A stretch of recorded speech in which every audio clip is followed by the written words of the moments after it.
All right, let's talk about tonicity. So tonicity is the concentration of solutes in a solution, or osmolarity. Osmolarity is the measurement of solids in the solution. Three compartments. One compartment, another compartment, and another compartment. So let's say this is isotonic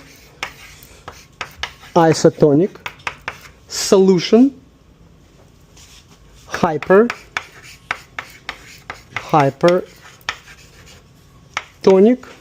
hyper a lot, and hypotonic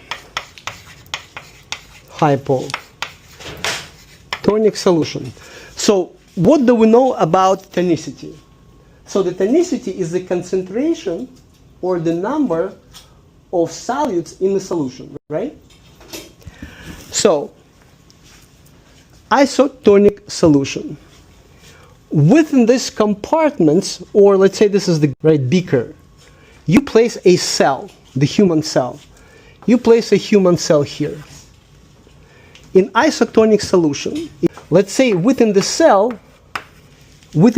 hypothetically, you have a constant concentration that do not change of solids. 1, 2, 3, 4, 5 solids.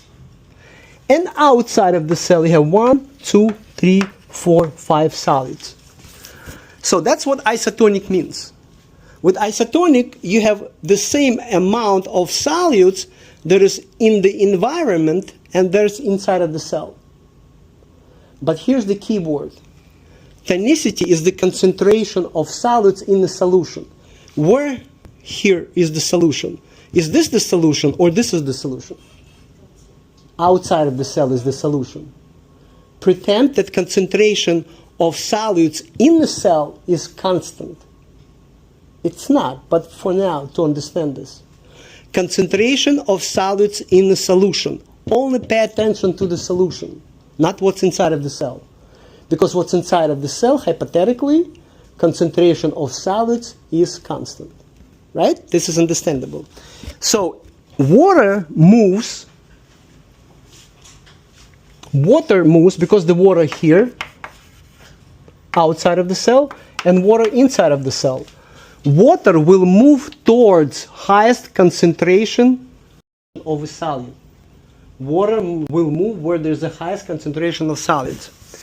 If you have a membrane here and it's permeable for water, and on this side you have a huge molecules of sugar that cannot penetrate through the pores, and you have water here and you have water here, the water will go towards highest concentration of solids.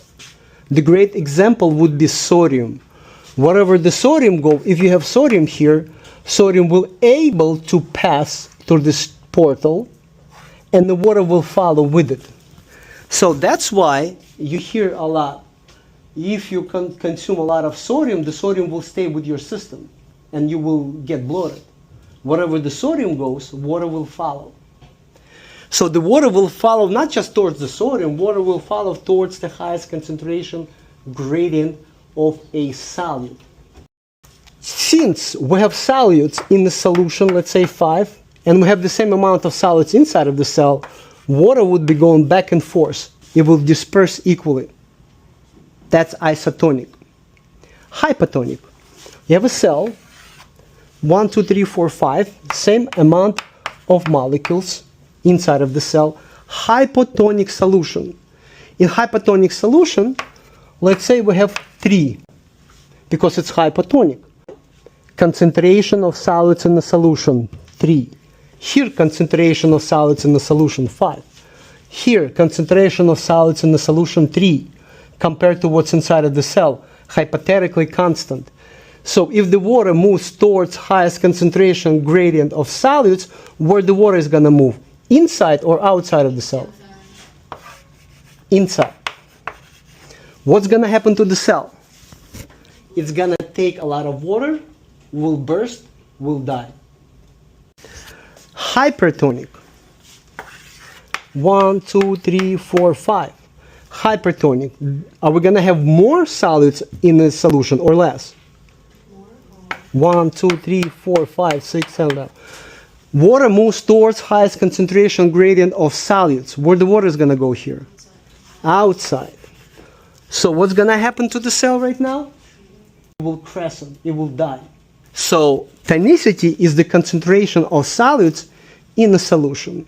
Water will move towards highest concentration gradient of a solute when there's a membrane.